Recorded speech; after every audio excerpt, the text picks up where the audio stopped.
The first thing I saw was garbage leaking down my daughter's dress. Mara was crossing the stone courtyard at Hearthline Orchard with 2 black bags against her hips. One had split at the bottom. Coffee grounds, wilted flowers, and sauce from a catering tray had soaked through the plastic and left a dark stripe across the blue dress she wore for wedding rehearsals. Mara had designed every path on that property. She chose the apple varieties, restored the barn, and planted the gardens curving toward the lake.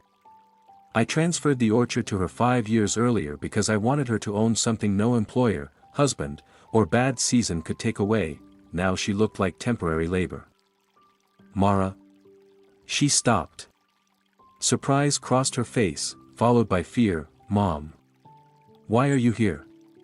I called twice. My phone's inside. She glanced toward the barn. You should have told me you were coming. I brought lunch. A server hurried past wearing a charcoal apron embroidered with Hail Premier Events. The hand-painted Hearthline Orchard sign was gone. Mara adjusted the bags. Liquid touched her shoe. Put those down. I'm taking them to the dumpster. You're dressed for the rehearsal. I'm helping wherever they need me. Before I could ask who they were, a woman called from the terrace, Mara, the West restroom still isn't ready. Dana Hale stood outside the office with a tablet against one arm. Noah's older sister wore cream slacks, a gold watch, and the calm expression of someone used to giving orders. Dana saw me and smiled. Elaine. What a lovely surprise. I came to see my daughter. We're short-staffed, so everyone is pitching in. Mara owns the venue. Ownership doesn't exempt any of us from work. Mara touched my wrist. Her fingers were cold. Mom, please. I knew that tone. When I was frightened for her, I made decisions louder and called it helping. I took one bag. Show me the dumpster. Actually, Dana said, Mara needs to finish the restrooms. I'll do it, Mara answered. No, her fingers tightened around my wrist. Not here. Dana turned just as the bride approached with her mother. Dana, the orchard is breathtaking, the bride said. Those lower gardens are exactly what I imagined. Dana accepted the praise without hesitation. We redesigned that area to soften the view toward the lake. Behind her, Mara stood in stained gloves with garbage at her feet. She had designed those gardens at my kitchen table and planted them herself. I'm glad you love what we created, Dana said. Mara bent for the bag. I carried the other one beside her because the alternative was throwing it at Dana. Behind the packing shed, Mara took both bags from me. You can't challenge her in front of clients. I asked why the owner is hauling trash. You made it sound like she has no authority. What authority does she have? She manages events now. Since when? Spring. And the sign. Brand consistency. I stared at her. Dana's company brings higher-end bookings. The temporary branding is part of the management agreement. How temporary? I don't know. A door slammed near the barn. Mara flinched. That frightened me more than the garbage. Where is Noah? Handling invoices. Good. I'll talk to both of you. Not today. Mara, please stop deciding that because you see a problem, you own the solution. Are you in trouble? No, are you being paid? Her silence lasted less than a second. I'm an owner. Owners don't clock in. That wasn't my question. She removed one glove. The skin around her thumb was cracked. Dana is helping us stabilize operations. We had cancellations. Costs went up. Noah and I were overwhelmed. She negotiated with vendors, reorganized staffing, and brought clients here. She sounded rehearsed. Then why are you cleaning toilets while she takes credit for your work? The attendant quit. The bride's family arrives soon, and someone has to do it. Dana could. Dana is managing the client. You are the host. Mom, she is keeping this place alive. There it was. The line she had been taught to defend. The orchard had survived hail, blight, and 2 bad harvests without Dana Hale, but Mara was already walking back. Through the office door, I saw Dana sitting in Mara's chair while Noah stood at the printer. He noticed me. Alarm crossed his face. Then he looked down and tore a page from the machine. Noah. Elaine. Hi. I'd like to talk. After the rehearsal might be better. Dana entered behind me. Noah, the revised vendor packets need to be out before 5. The printer started again. Invoices slid into the tray. Dana's logo filled the top of each page. Beneath it, in smaller letters, appeared Hearthline Orchard, managed property, not client. Property, who receives the deposits? I asked. Noah looked at Dana. All revenue is processed according to the management agreement, she said. That didn't answer me. It answered what you're entitled to know. The room went still, then she smiled. Mara and Noah's finances are private. I'm sure you understand. On the desk lay a ring of keys attached to dark green leather. I recognized the largest brass key. Mara's father had cut it for the barn's original lock. After he died, I tied it to that strap and gave it to Mara on the day the deed was recorded. Now it hung from Dana's key ring. Mara appeared in the doorway with a bucket and towels. She saw what I was staring at. Mom. She shook her head once, not denial. Warning, Dana slipped the keys into her pocket. For 20 minutes, I asked harmless questions. How many weddings were booked? Was the management term seasonal? Which company held the vendor contracts? Dana answered with polished fragments that sounded useful until I tried to remember what she had actually said. Mara cleaned the west restroom. Noah never let himself be alone with me. When I left, the quartet was playing beside the lake and Dana stood with the wedding party beneath trees Mara had planted. From the drive, Hearthline looked successful enough to hide anything. At 11:17 that night, someone knocked on my kitchen door. Mara stood outside in sweatpants and a jacket zipped over the same blue dress. Her face was colorless. She carried a thick envelope stamped certified mail. I didn't open it, she said. I placed it beneath the kitchen light. The return address belonged to a commercial finance company. Noah's name appeared under Mara's. A red notice showed through the window. Mara sat and pressed both hands between her knees. Dana said it was routine. I opened the envelope. The first page was a default notice. The second listed 2 missed payment obligations. The third referred to a purchase option attached to Dana's management agreement. I read the final paragraph twice. If one more qualifying payment was missed, Dana could activate the option and buy the property at the contract price. The deadline was 31 days away. 31 days. The number sat between us on the kitchen table while Mara read the final paragraph again. The contract price is less than half what the orchard is worth. I know. Hearthline had been appraised at $940,000 before Mara restored the barn, kitchen, and lakeside gardens. Dana's purchase price was $420,000. She would get the barn, lake access, and mature orchard for less than the land alone was worth. Mara turned through the agreement. I signed this. I don't remember any purchase option. It's in an exhibit. I would have seen it. Would you? Her face closed. You gave Dana control of the deposits, the keys, and the right to buy after 3 missed payments. What did you think you were signing? Mara pushed away from the table. There it is. The part where you decide I'm stupid. I didn't say that. You didn't have to. She walked to the window. I was in the hospital. 2 weddings had cancelled. Refunds, payroll, and a roof repair were due when Mara's appendix ruptured. Dana advanced $86,000, she said. She paid real bills. Without her, Hearthline would have closed before summer. That mattered. Dana had arrived during a genuine emergency and solved problems no one else could solve. Noah brought the agreement to the hospital. I was medicated. I asked about a lawyer, but he said Dana's attorney used a standard form and payroll had to clear that afternoon. And you trusted him. He is my husband. The shame in her voice stopped me. Did he know about the option? He said the exhibits covered collateral. Did you read them? Not all of them. She stared at the floor. I signed from a hospital bed. Tell me it was reckless, but you cannot make me feel worse than I already do. I closed the file. You're right. I'm frightened, and when I'm frightened, I turn concern into instructions. I'm sorry. Can Dana really take it? I don't know yet. I had spent 27 years examining title claims, liens, and boundary disputes. I knew that unfair did not always mean illegal. It did not. A signature could be genuine and still destroy someone. Dana's company collected all event revenue, paid approved expenses, deducted management fees, and applied what remained towards scheduled obligations.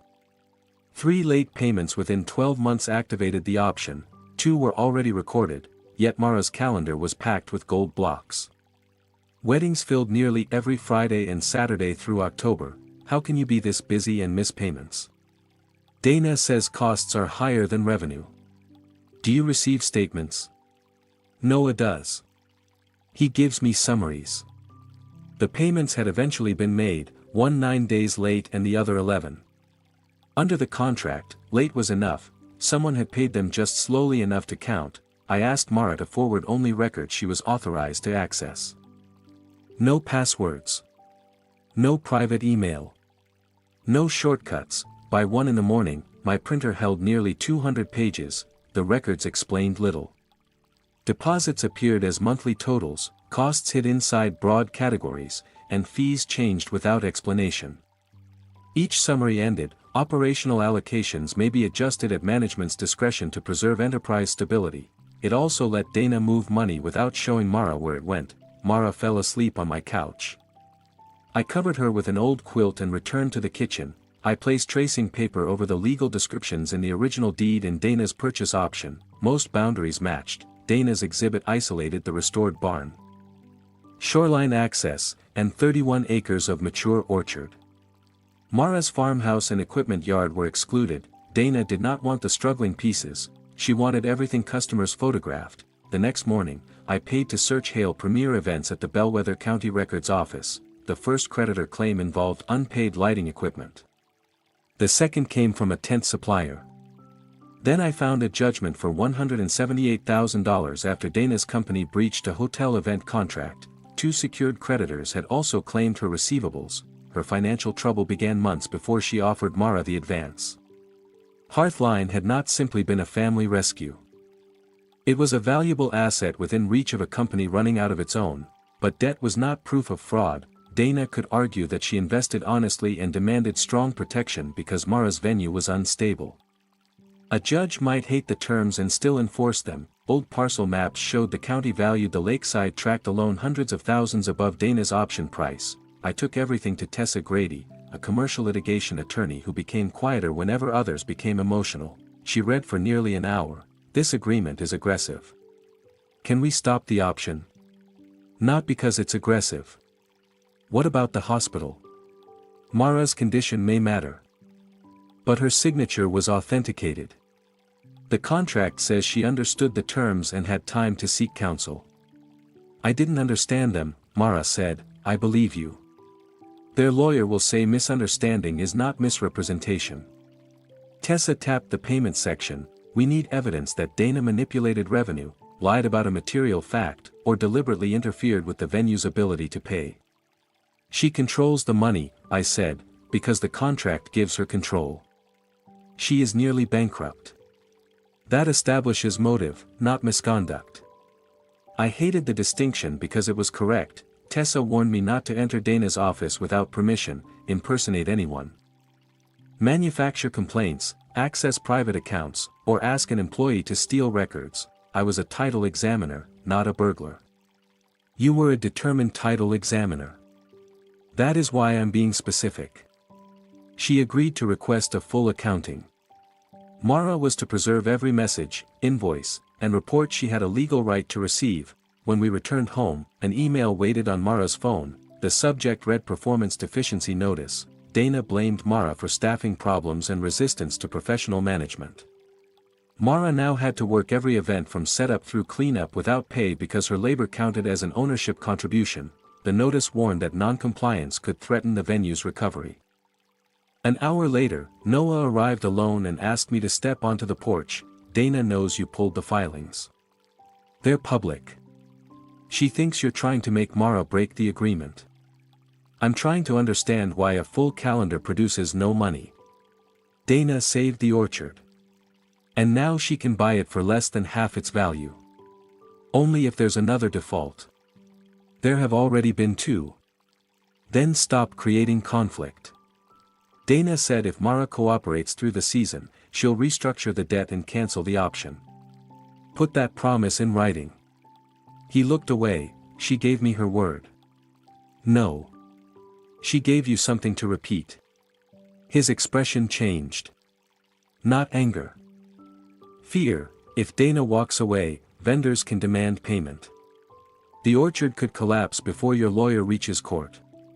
He left before I could ask whether the warning came from Dana or from him. That evening, I placed Mara's gold-marked booking calendar beside Dana's summaries, 23 upcoming events, almost no cash. I traced the limited numbers backward until I found a note attached to one bride's receipt. She had paid Hearthline Orchard, but the confirmation listed Hale Premier Events as the receiving merchant. I checked another deposit, then another. Every customer payment entered Dana's company first. The summaries showed only what she chose to send back. The proof, if it existed, would be in the underlying bank and merchant statements. I could not legally obtain them. Mara studied the screen. Noah has access. Do you? She shook her head. Dana controlled the account. Noah controlled the reports. Unless one of them opened that door, the money trail ended exactly where Dana wanted it to. The next morning, I made a plan before Mara finished her coffee. I wrote it on 3 yellow pages. First, she would leave Noah and stay with me. Second, Hearthline would close after the following weekend. Third, Tessa would file for an injunction before Dana could manufacture the final default. I placed the pages in front of Mara like a decision already made. You planned my divorce before breakfast. I planned how to protect you. You planned my life. Noah controls the reports. Dana controls the money. They will not hand us evidence. So your answer is to shut down my business? Temporarily. There are 19 weddings and 4 corporate events under contract. We notify them. And return deposits we don't have. We explain that management misconduct created an emergency. Mara laughed once. Brides do not care about management misconduct when their wedding is 6 days away. We cannot keep feeding Dana revenue. That revenue pays cooks, servers, florists, musicians, and rental crews. Dana decides who gets paid. And closing guarantees nobody gets paid. I pointed to Tessa's notes. If you stay, Dana can create the third default. If I close, I create a real one. The sentence stopped me, but not long enough. Then we sue first. With what proof? A terrible contract and hidden summaries. Tessa said that isn't enough. You cannot stay married to a man who helped conceal this. I decide what this means for my marriage. You are running out of time. I know exactly how many days I have. She folded the first page into a hard square. I am not abandoning couples who trusted me. I am not closing Hearthline. And I am not moving into your guest room while you direct my life from the kitchen table. She left the other pages behind. By noon, I had called 3 vendors. The rental manager confirmed Dana had requested equipment pickups on dates when Hearthline still had events. That should have been enough. Instead, I called Nora Bell. The florist booked for 6 weddings. Has Dana asked you to rebill any clients? Nora became quiet. Elaine, is the venue in trouble? I'm reviewing irregularities. Should I order flowers for next Saturday? Yes. Can Mara guarantee payment? I'm not authorized to guarantee anything. Nora ended the call politely. 2 hours later, Mara called from the orchard. What did you say to Nora? I asked about invoices. She demanded full payment in advance for all 6 weddings. I never told her to do that. You told her there were irregularities and refused to say whether we could pay. I was gathering information. You were spreading panic. I'll call her back. No. You will stop calling my vendors. Mara, I spent all afternoon convincing people my mother is not conducting an unofficial liquidation of my business. By evening, Dana had emailed every department head and vendor, describing me as a concerned relative acting without authority whose communications could jeopardize events. She had turned one mistake into proof that I was dangerous. Mara came to my house after dark and placed the pages on my table. The first remained folded. The other two were torn. You called vendors after I told you I wasn't closing. I found evidence Dana scheduled equipment pickups. Then you should have brought it to me. I was afraid you would wait. Because you don't trust me. I don't trust the people around you. That is not the same thing. She tore one page again. You say Dana took control from me.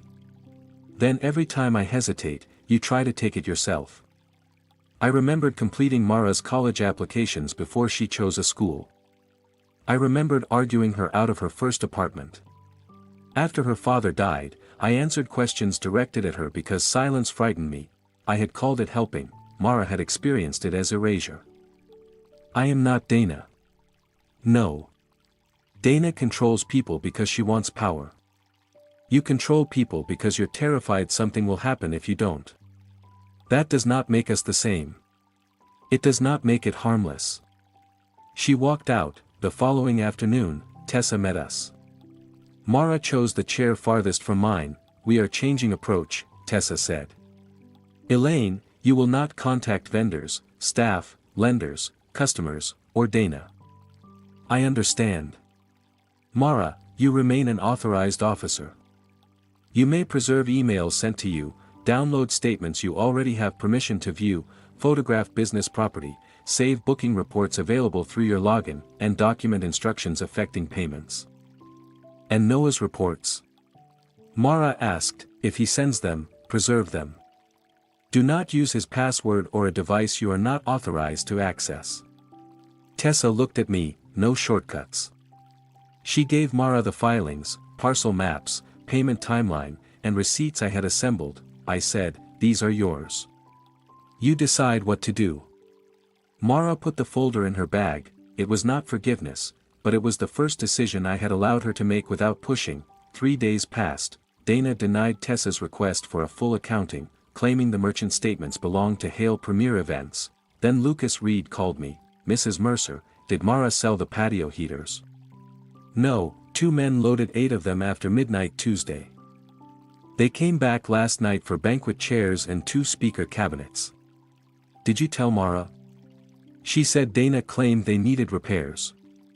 Was anything broken? Not when I stored it. I drove to Hearthline but remained on the public road. The equipment barn stood open. Pale rectangles marked the dusty floor. The sound rack and heaters were gone, yet Mara's authorized records showed Hearthline was still paying monthly lease charges on all of them. That Saturday, I attended a wedding as an invited guest and stayed away from the office. After sunset, couples danced beneath rented lights. From a distance, the orchard looked whole. I wondered which pieces would disappear. Lucas found me near the cider shed. They took another truckload at dawn, he whispered. Tables, beverage tubs, the small generator. Did Mara photograph the empty spaces? He nodded. Dana saw her.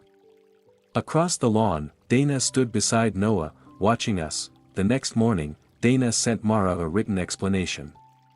The equipment had been transferred for inspection, repair, and operational consolidation. No repair company was named. No receipts were attached. No return dates were provided. Mara forwarded the message to Tessa. Then Noah offered his compromise. Dana would withdraw the purchase option if Mara publicly affirmed confidence in Hale Premier Events, stopped cooperating with Tessa, and worked through the season without challenging management decisions. Did he put it in writing? I asked. No, then it is nothing. I know. If I fight now and Dana freezes operations, 19 couples may lose their dates. 40 seasonal workers lose shifts. Vendors may never collect. If you accept, Dana gains more control. If I refuse, other people pay immediately. What does Noah want? He thinks if I support Dana until October, she'll calm down and our marriage can survive. Do you believe him? I believe he believes it. Noah thought surrender was temporary and obedience could restore peace. 2 days later, Mara asked me to come to Hearthline. The locksmith's van stood beside the office. The brass key my husband had made no longer fit the barn door. Mara waited on the terrace with Noah and Dana. A new operations agreement lay on the table. You changed the locks. Access is restricted to authorized personnel, Mara said. I transferred this property to you. And it is still mine. Mara rested one hand on the agreement. From today forward, you are not permitted in the office, equipment buildings, service areas, or private event spaces unless you are an invited guest. Mara. You contacted vendors after I told you not to. Dana is using that to threaten cancellations. I cannot let it happen again. I looked at Noah. He stood beside his sister. What is that agreement? Revised operating authority. It gives Dana more control. It keeps the venue open. For how long? Mara did not answer. Dana turned the signature page toward her. Mara picked up the pen. I waited for her to look at me, to signal that this was delay or negotiation. She signed. Noah added his name beneath hers. Dana placed the pages in a black folder. Mara handed me the old brass key. You need to leave now, Mom. The new lock clicked behind me before I reached the end of the terrace. The lock clicked behind me, and for the first time since Mara was born, I didn't turn back when she shut me out. For 13 days, she barely spoke to me. Her messages were short. I'm safe. The Saturday wedding finished. Please don't come to the property. I answered, I understand, though I did not. Dana moved quickly. Vendors received an official notice stating that I had been removed from venue matters after interfering with contracted events. Staff were told not to discuss finances, schedules, or equipment with me. A sign appeared beside the service road, authorized personnel only. My name was absent, but it might as well have been there. Lucas stopped calling. Nora Bell sent a polite message saying she could not risk losing 6 weddings by speaking with me. Even Tessa had no new records because Mara forwarded nothing after signing the revised agreement. I spent those days learning what silence cost. I imagined Dana watching Mara type and Noah calling surrender maturity. By the end of the first week, I understood that I had mistaken control for protection more times than I wanted to admit. On the 9th day, Dana sent Tessa a letter accusing me of damaging vendor confidence and warning that further interference could trigger a claim for lost revenue. Attached was a statement signed by Mara confirming I had no authority to speak for Hearthline. I read her signature 3 times. This doesn't necessarily mean she chose Dana, Tessa said. It means she signed what Dana wanted. It also means she remains inside the business. Or inside her marriage. Until she contacts us, we do nothing that increases her risk. I wanted to argue. Instead, I asked what waiting looked like. Respecting the boundaries she gave you. That answer followed me home. On the 13th evening, my phone rang from an unknown number. Mara said, "Can you be at the old Bellwether fruit stand in 20 minutes? Are you all right?" 20 minutes, Mom. Come alone. The abandoned stand sat 3 miles north of Hearthline. Rain darkened its plywood counter while leaves crossed the gravel lot. Tessa's car was parked behind the building. Mara waited inside in work boots and a black raincoat, looking like someone who had been sleeping beside an enemy. An empty apple crate rested between them. You asked Tessa to come?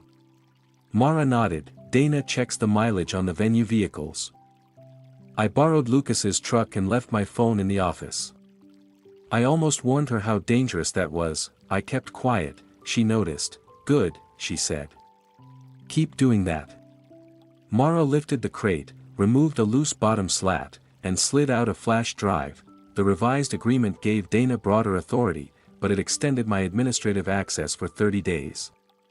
She needed my credentials active because several licenses and insurance accounts are still under my name. You signed to keep access. I signed to keep the venue open and stay where the records were. Why didn't you tell me? Because you would have tried to improve the plan. She was right. I needed to make one decision without being rescued. Even if it failed. I'm sorry. For which part? For calling vendors. For treating your fear like proof you could not think. For turning your marriage, business, and risk into problems I was entitled to solve. Her eyes filled, but she did not look away. I still love Noah, she said. That's the part one hate admitting. You don't have to hate it. I love him, and I don't trust him. Both are true.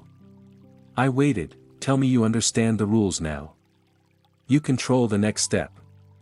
I contact no one unless you and Tessa agree. I enter no accounts, call no vendors, and confront no one.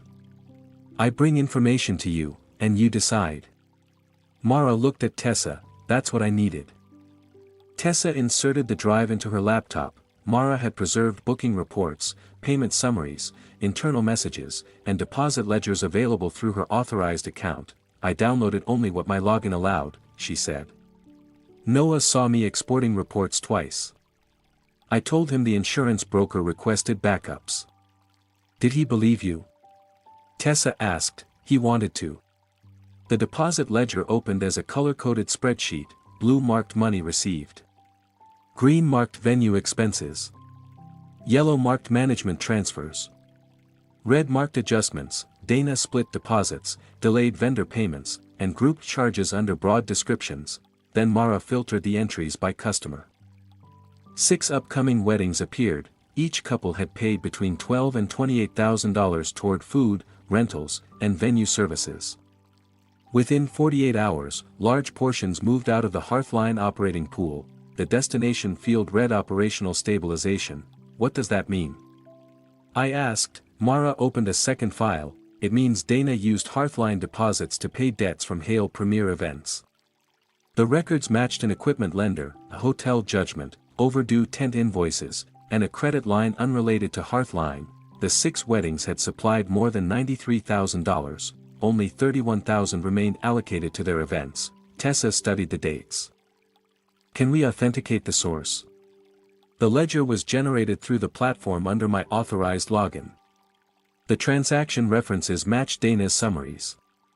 Underlying bank statements? No. Dana controls those. This proves serious irregularities and possibly unauthorized diversion, Tessa said.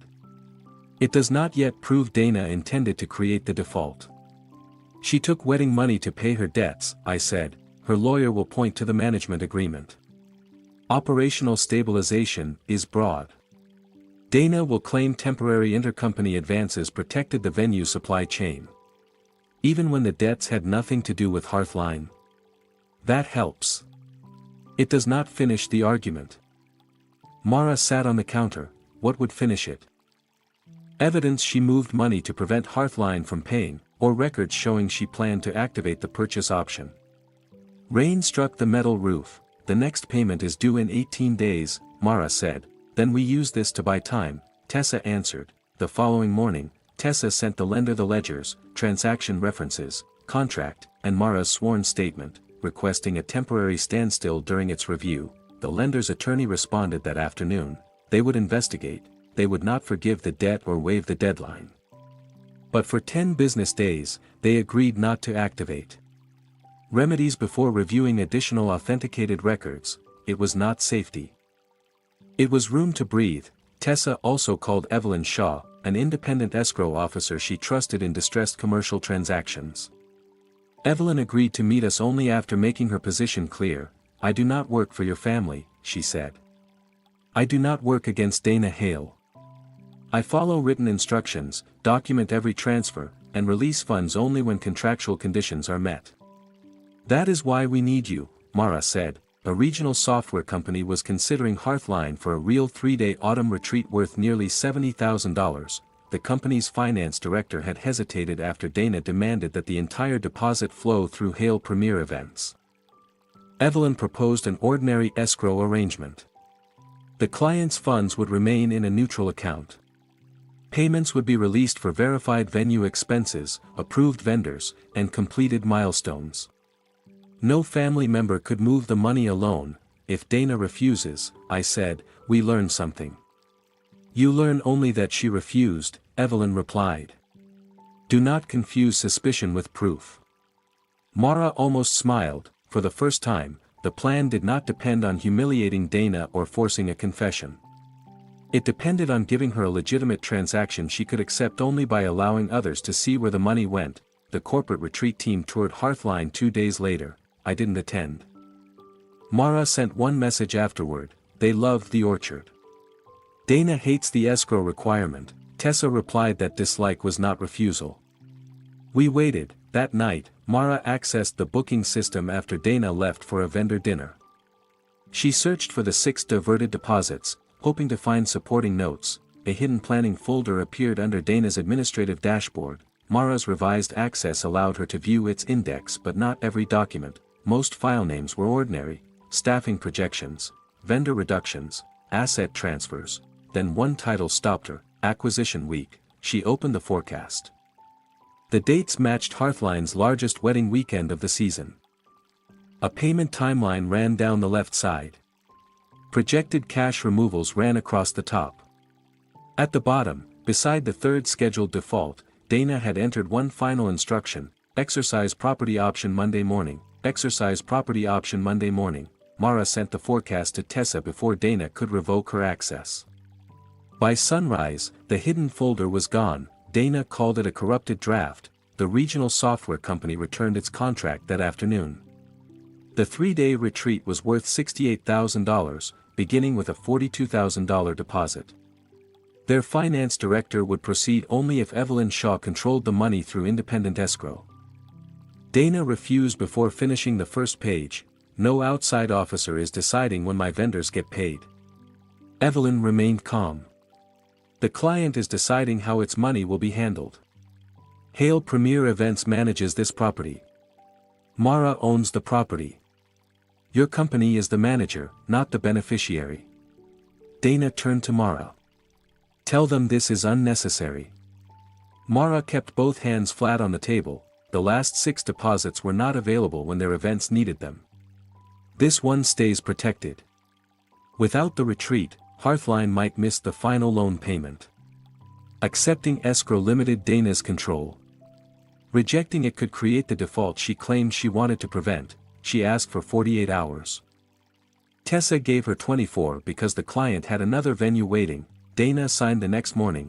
Evelyn placed a certification packet in front of her.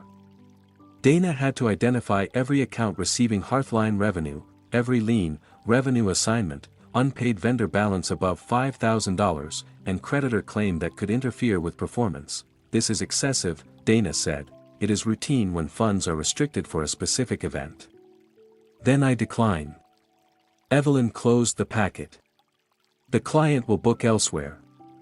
Dana looked at the deposit on the cover page. She disclosed 1 operating account and 2 ordinary vendor balances. She omitted the equipment lender's claim. Hotel judgment, secured credit line, and wedding deposits moved into her company. She initialed each page as complete and accurate, then signed at 10:14 a.m. Dana signed with a steady hand, but the pen paused over the final disclosure. Mara watched her read the warning that false statements could suspend disbursements and trigger legal remedies. Dana looked up once, expression blank, then finished her signature as if confidence could make omissions true. Evelyn gathered the pages without comment. She did not accuse Dana, congratulate Mara, or hint that she suspected anything. Neutrality made the document stronger. No one could later claim the certification had been forced by a hostile family member or counsel. Evelyn scanned the packet and sent copies to every party. The deposit arrived the next day. Dana watched the notification appear on Mara's screen but could not move a dollar. That was when she began searching for the leak. She changed passwords, removed staff permissions, and required office computers to remain on the property. Mara's access survived only because insurance and alcohol service records required an owner's credential. Noah found Mara in the records room after midnight, photographing a payment summary from the printer queue. You've been copying files. You've been hiding them. He closed the door. My sister knows someone exported the ledger. Did you tell her it was me? No. I'm trying to protect you. From Dana, or from what you did for her? His face answered first. 2 loan payments arrived late even though enough money came in. Did Dana tell you to hold them? Noah sat down. Yes. She was creating defaults. I didn't know about the purchase option then. When did you know? After the first late payment. You helped her do it again after you knew. She said the option was leverage. She promised not to exercise it if we cooperated. Why did you believe her? He looked at the floor, because she paid my tax debt. 3 years earlier, Noah had closed a marketing business and failed to remit payroll taxes. Penalties pushed the hidden balance near $34,000. Dana paid the settlement through her company. What did she ask for in return? Signatures. Reports. Payment timing. You sold her access to my business because you were afraid to tell me. I thought I could fix it. Were you ever going to tell me? Noah opened his mouth, nothing came out. That silence ended the marriage more completely than an affair could have. He had chosen concealment every morning and allowed Mara to build her life on it. I have messages, he said. Dana told me when to delay payments. She discussed the option. Send them to Tessa. If I do, the tax payment will look like compensation. It may have been. I can help, but keep my name out of the filing. Say the messages came from a shared device. No, if you expose me, there is no way back for us. There was no way back when you watched her prepare to take my land and decided your secret mattered more. She left him in the records room. By morning, Dana had deleted the payment forecast, asset transfer schedules, and internal notes. She canceled the lighting crew for the final wedding, released 2 servers, delayed the tent balance, and told staff that Tessa's interference had frozen operating funds. Every missing service became Mara's fault, but the escrow account remained untouched. Approved retreat expenses were paid directly to verified vendors. Evelyn rejected an invoice labeled executive coordination because Dana could not document the service. Dana sent 6 demands for release. Evelyn answered each one, please provide the documentation required by the agreement. On the 4th night, Tessa received a secure message from Noah, no explanation. No request for protection, only an archive containing 14 months of texts, emails, and payment instructions. Dana had written, hold the orchard note until Friday. We need the late mark, another read. Once the 3rd event hits, the option becomes clean enough to exercise. Noah had replied, Mara will never forgive me if she learns this. Dana answered, then make sure she doesn't. The archive also showed Dana promising to erase Noah's tax balance from her books after the transfer. Tessa confirmed the metadata and sent a preservation copy to the lender. Noah's evidence did not absolve him. It placed him inside the scheme. 5 days before Hearthline's largest wedding, the Weather Service issued a severe storm warning. The storm arrived after midnight with straight-line wind and rain heavy enough to erase the service road. A maple limb tore through the old packing shed roof. Water poured onto linens, place cards, and seating charts for 200 guests.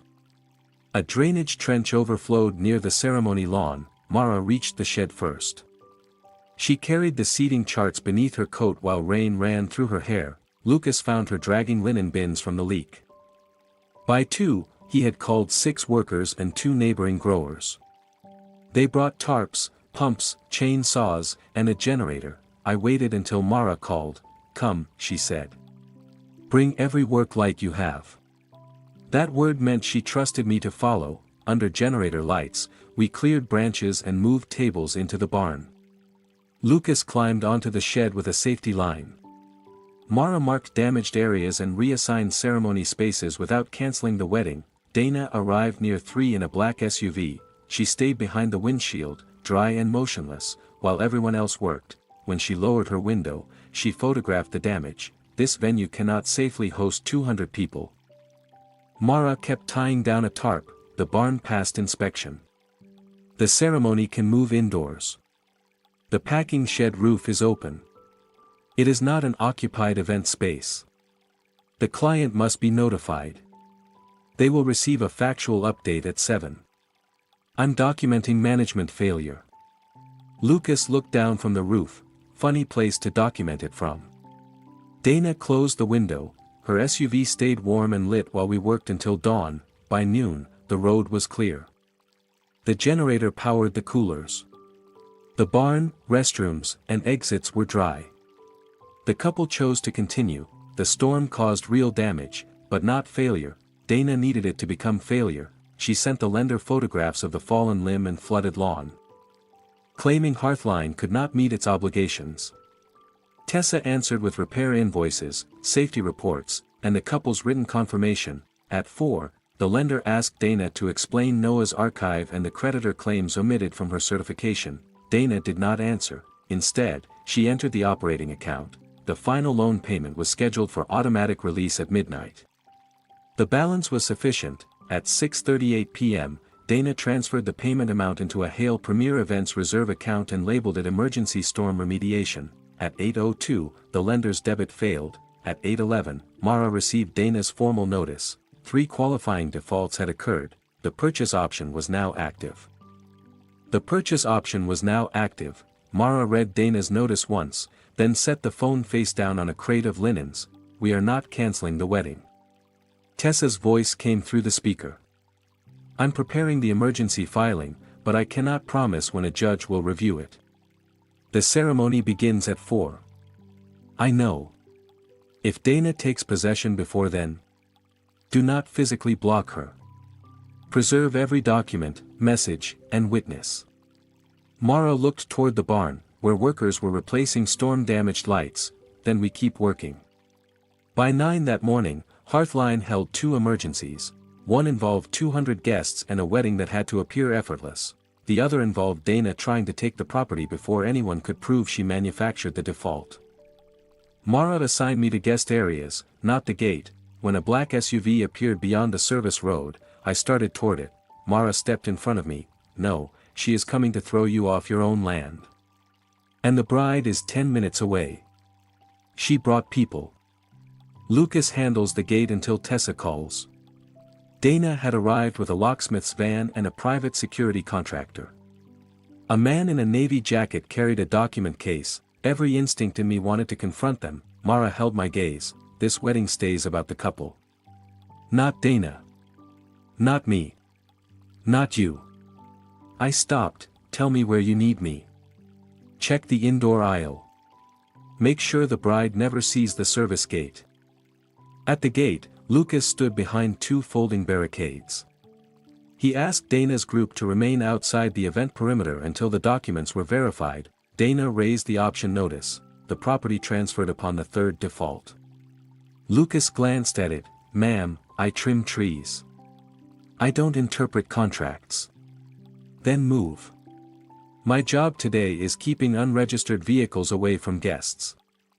The security supervisor stepped forward. "We were retained to secure the premises by someone whose authority is disputed," Lucas said. Dana called Mara. "You will instruct your employee to admit us.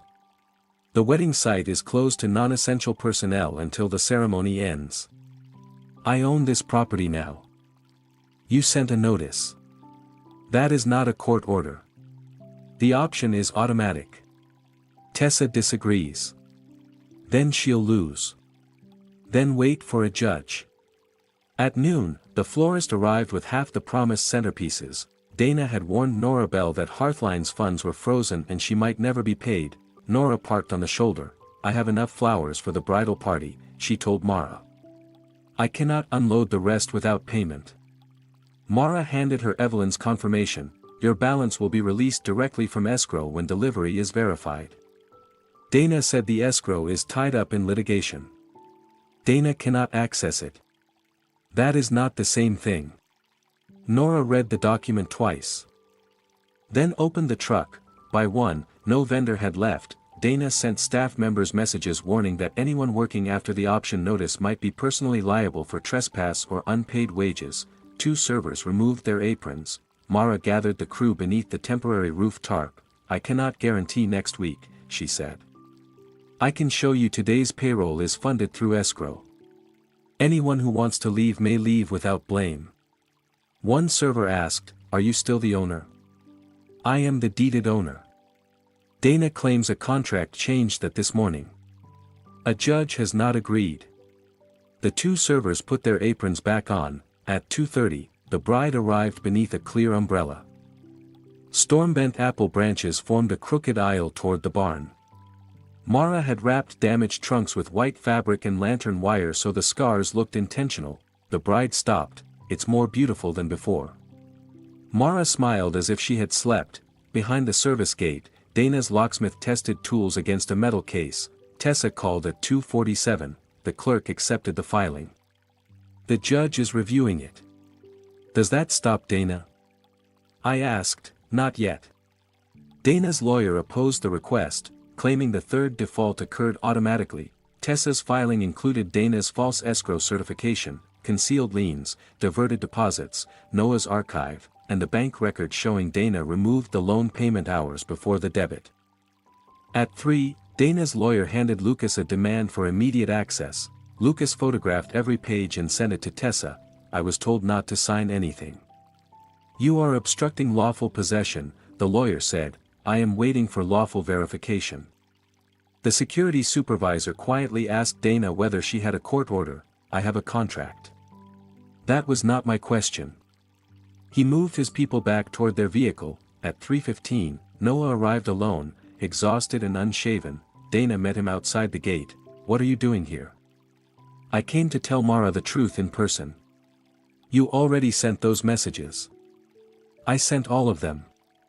You included the tax records? Yes. You idiot. You said the option was leverage. You never intended to release it. I paid your debt when no one else would. And I repaid you by helping destroy my wife. Dana stepped closer. You did what I told you because without me, you are nothing. Noah glanced through the gate.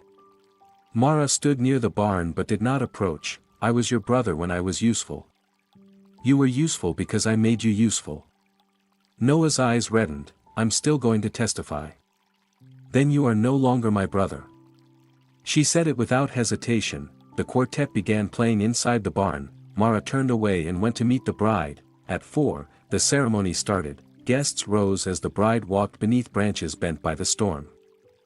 Beyond the last row, Tessa's paralegal arrived at the service gate with a sealed envelope, but Lucas kept the exchange quiet. The bride reached the altar without seeing it. I waited until the vows were finished. The judge had issued a temporary emergency injunction. Dana was prohibited from taking possession, changing locks, removing Mara, directing security, transferring assets, or exercising the option until a full hearing. The order found a substantial likelihood of deliberate interference with the payment, material omissions in the escrow certification, and immediate risk of irreparable harm. Tessa arrived and handed the order to Dana's lawyer. Dana refused to take it. Her lawyer accepted it for her. This is temporary, Dana said. So is your authority, Tessa replied. The management agreement's fraud provision allowed immediate suspension of Hale premier events after documented material misrepresentations. The lender had traced the 638 transfer into Dana's reserve account and reversed the default classification. The payment remained due. The manufactured late mark did not. Evelyn froze every unreleased dollar connected to Dana's company and notified the retreat client that no funds would move until the court determined lawful management. Dana pointed toward the barn. That event is operating under my licenses, vendors, and systems. Mara's licenses remain active. Tessa said. The vendors are being paid directly. Your systems are evidence. The locksmith closed his case. The security supervisor ordered his team to leave. Dana turned to the staff. If you stay, you will not be paid after tonight. Nora held up Evelyn's confirmation. I already have payment protection. The caterer said the same. One by one, Dana's threats failed because the money no longer depended on her permission. She looked at Noah. He stood outside the gate, neither ally nor family. Then she looked at Mara. You think this makes you capable of running this place? Mara glanced toward the reception, where guests entered beneath warm lights. No. Running it made me capable. Dana's lawyer advised her to leave. She remained until a county deputy arrived to document service of the order and preserve access to disputed records. He did not arrest her. He warned that destroying or removing files after notice could create a separate matter. Dana finally stepped back. This property will collapse under its debt. When it does, remember I was the only person willing to save it. Mara answered quietly, you were willing to own it. Dana left before the first dance. The reception continued while Tessa supervised the office. Staff copied drives, photographed cabinets, and documented missing folders. Music shook the barn walls while the locksmith's van disappeared down the road. After the final dance, guests formed two lines of sparklers.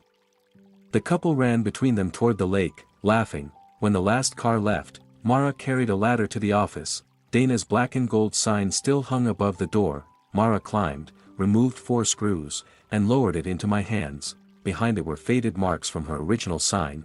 Lucas brought the hand-painted Hearthline orchard board from the equipment shed. He had hidden it when Dana ordered it discarded. Mara placed it above the office door. No applause. No cameras. Just workers, family, and the smell of rain. Noah watched from the gravel drive. Mara did not invite him closer. Tessa joined us with a folder against her chest.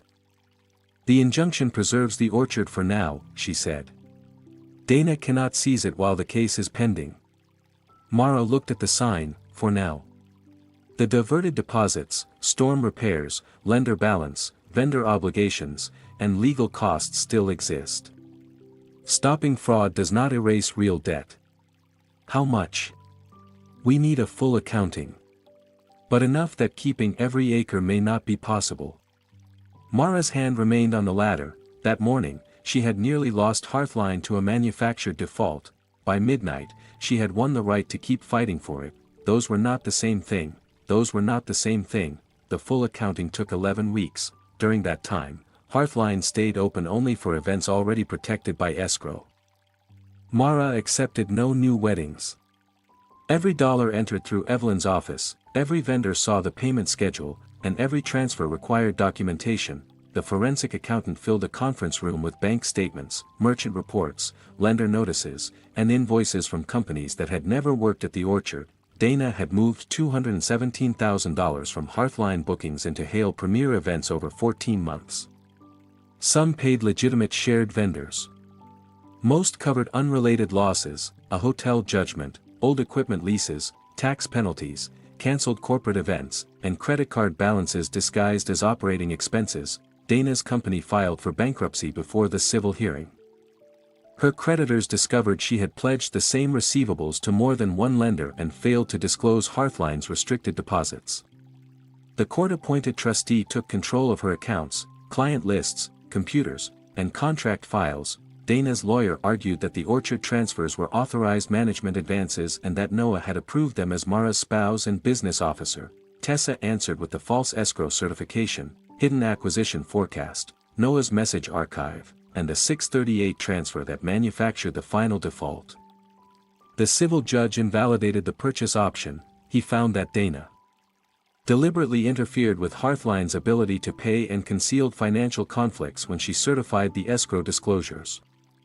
Her management agreement was terminated permanently. Mara received a damages judgment for diverted revenue, missing equipment, repairs, and legal fees. On paper, she won more than $300,000. Tessa warned us, a judgment is not a bank account. Dana's bankruptcy meant collection could take years. The county prosecutor requested the forensic report and began reviewing possible fraud, false statements, and destruction of records. A detective interviewed Mara twice and collected the office drives. Dana left court through a side door wearing the same cream coat she had worn when she first tried to take the orchard. No assistant followed. No driver waited. She carried 2 bankers' boxes herself because the trustee had ordered her to surrender the originals.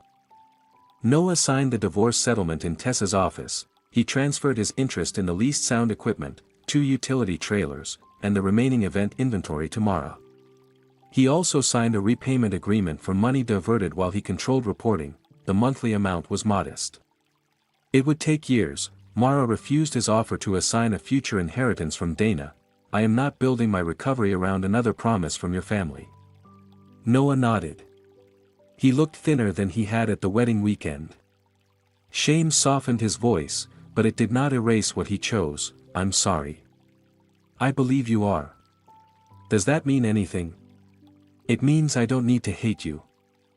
He waited. "It does not mean you come back." He asked whether they could speak again after time had passed. "You can send repayment confirmations through the attorneys. Anything beyond that will be my decision." When he left, Mara sat in the empty room. I did not tell her she had done the right thing or promise she would feel better. I sat beside her until she stood. The orchard's real numbers were less forgiving than the court's, even after the lender removed the manufactured default. Hearthline owed legitimate debt from the original advance, storm repairs, vendor balances, taxes, and months of interrupted bookings. The judgment could not pay bills today, a new loan could. 3 lenders offered terms once the option was invalidated. Each proposal used nearly the entire property as collateral and assumed booking levels Mara had never achieved without borrowing from future events. She placed the offers in a drawer. I could keep all the land, she said, and spend 10 years terrified of one bad season. The alternative was selling the lakeside parcel. It contained 11 acres, the old swimming dock, a line of white pines my husband planted, and the hill where Mara learned to ride a bicycle. It was also the most valuable piece not essential to the barn or working orchard. A conservation group offered enough to clear the high-interest debt, repair the packing shed, replace missing equipment, and leave 6 months of reserves. They would preserve the shoreline and allow no commercial development. The fair offer hurt. Mara and I walked the proposed boundary at sunrise. Orange survey flags crossed the grass. On one side stood the barn, farmhouse, service road, and most of the apple trees. On the other, the lake held the pale reflection of the sky. At the dock, Mara removed her shoes and sat over the water. Dad taught me to swim here. I remember. You stood on shore holding 3 towels and shouting instructions. I remember that too. You thought I would drown in waist-deep water. I thought many things could happen to you. That has always been the problem. The smile left her face. I am grateful you believed me. I am grateful you found Tessa and stayed when the storm hit. I waited, but no one makes business decisions for me again. Not Dana. Not Noah. Not you. I understand. I need you to understand when you think I am wrong. That will be harder. Yes. I looked across the lake, then I will practice. She studied me. I spent so much time protecting you after your father died that I never admitted what I was protecting myself from. Grief. Guilt. My husband had complained for months that he was tired. He lost weight, stopped finishing meals, and once sat halfway between the barn and house because he could not catch his breath. I told him to see a doctor, then accepted every reason he gave for postponing it. I was busy settling a title dispute that felt urgent. By the time he collapsed, the cancer had spread too far. I couldn't control what happened to him, I said. So after he died, I tried to control what happened to you. You couldn't have forced him to go. No. But I missed how frightened he was because I was frightened too. The lake moved against the dock posts, helping you let me feel useful. It also kept me from sitting still long enough to miss him. Mara took my hand. She did not excuse my behavior. She simply held on while I finally said his name without turning grief into a task. We stayed until the sun rose above the trees. Mara accepted the conservation group's offer that afternoon. At closing, she signed away the shoreline parcel and used the proceeds exactly as planned. The lender was paid. Vendors received checks. The packing shed roof was rebuilt. 6 months of reserves went into an account that could not be touched for expansion. I recovered none of my original investment. For once, that felt appropriate. Giving Mara the property had never been meant to create a debt she owed me forever. Hearthline reopened in a smaller form the following spring. Mara limited the calendar to 24 weddings a year. Couples booked directly with the venue. Deposits entered protected client accounts, and contracts stated exactly when funds could be released. Mara hired a part-time controller who had no interest in anyone's marriage. The black uniforms disappeared. Staff wore green aprons with the original orchard mark near the pocket. Lucas managed the grounds. Nora returned as a preferred florist after apologizing for believing Dana's warnings.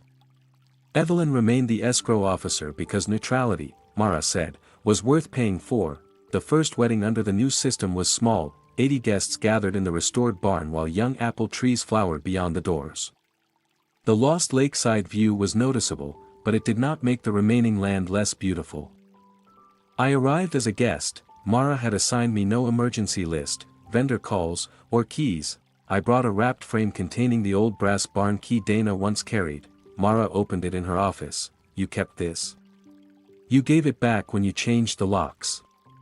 I was angry. You were establishing a boundary badly because no one had taught you how to do it safely. And now? Now it belongs to the history of the place, not the lock. She hung it beneath a photograph of her father beside the original orchard sign. During the reception, a guest found me watching Mara direct the catering team. You must be the owner, the woman said. You seem to know everyone. A year earlier. I might have explained every step I had taken to protect the land. Instead, I pointed across the barn. Mara stood near the open doors with a clipboard at her side, listening while a young server asked a question. She answered, then let the server choose how to solve it. That is the owner, I said. The woman looked from Mara to me. Your daughter? Yes. You must be proud of what you built together. I watched Mara cross the floor beneath the sign bearing her name. My daughter built what survived.